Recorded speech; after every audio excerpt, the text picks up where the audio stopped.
Bonjour à tous et bienvenue pour cette nouvelle vidéo. Il y a pas très longtemps on fêtait le carnaval et du coup pour cette occasion j'ai décidé de vous faire ce petit collier mascarade. Donc j'espère que ça vous plaira, je vous laisse tout de suite avec la vidéo. Pour commencer on va simplement venir prendre de la pâte polymère noire et on va venir l'aplatir au cran le plus gros de votre machine à pâte. Avec une lame on vient grossièrement dessiner la forme de la plume et on va venir adoucir les bords. Avec un dotting tool, on vient tracer le centre de la plume avant de faire une multitude de petites encoches tout autour de la plume pour donner l'aspect réaliste qu'a une plume. Petite astuce pour que ça reste solide tout en étant réaliste, lorsque vous faites vos entailles, vous venez effleurer le milieu et au fur et à mesure que vous vous approchez des bords, vous coupez la pâte. Ça sera tout aussi réaliste, vous aurez tous les petits détails et ça sera toujours solide. Prenez votre temps lorsque vous faites les encoches parce qu'il faut que ça soit très serré les uns aux autres, qu'il y en ait une multitude et plus il y en a, plus ça sera réaliste et plus ça sera joli. Avec un colombin très fin à une extrémité, on va faire le centre de la plume et on vient couper l'excédent. Pour avoir quand même le bout de la plume, on vient tout simplement retailler au niveau du duvet de la plume pour qu'on ait la petite pointe et ça va permettre à ce qu'elle soit aussi très solide et qu'elle ne casse pas après. Avec un dotting tool, je viens faire 2 ou 3 petits trous pour y accrocher des petites décorations et on passe à la coloration. Et pour cela, je m'arme de mes poudres perlex. J'en prends plusieurs comme ça, j'ai beaucoup de nuances, beaucoup de reflets et ça rappellera plus facilement l'esprit du carnaval.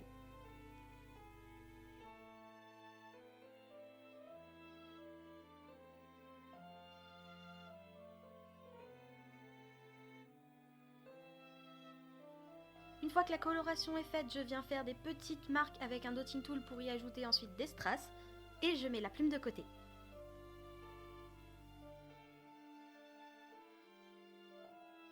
On va s'attaquer maintenant aux masques. Donc je ne sais pas si vous avez remarqué, mais c'est les deux masques, disons clichés, que l'on retrouve souvent dans le folklore, c'est-à-dire un masque avec une expression joyeuse et l'autre avec une expression triste.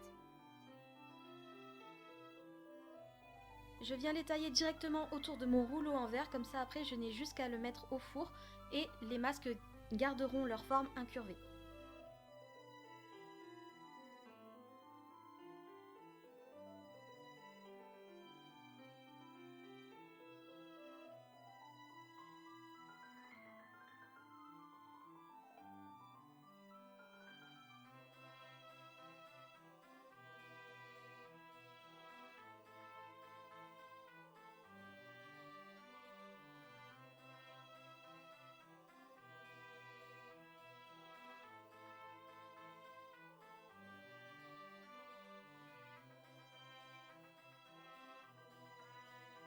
Une fois que les deux masques sont faits, je viens placer une bélière sur ma plume et je viens la former autour d'un boudin de papier aluminium, comme ça elle aura une forme plus réaliste. Et ensuite je mets les masques et la plume au four 30 minutes à 110 degrés.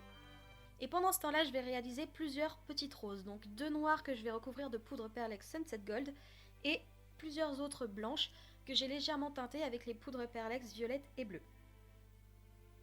Et une fois que tout est sorti du four, on vient mettre en place nos éléments. Donc je les colle avec de la Fimo liquide et de la pâte polymère crue. Comme ça restera bien solide et ça va pas partir après. Parce que comme vous le savez, la pâte crue n'adhère pas à la pâte cuite. Et une fois que tout est mis en place, on remet tout ça 30 minutes au four à 110 degrés.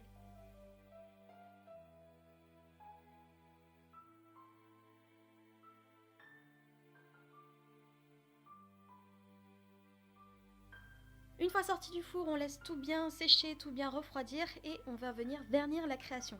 Donc ici c'est du vernis Cernit, mais vous pouvez prendre celui que vous voulez.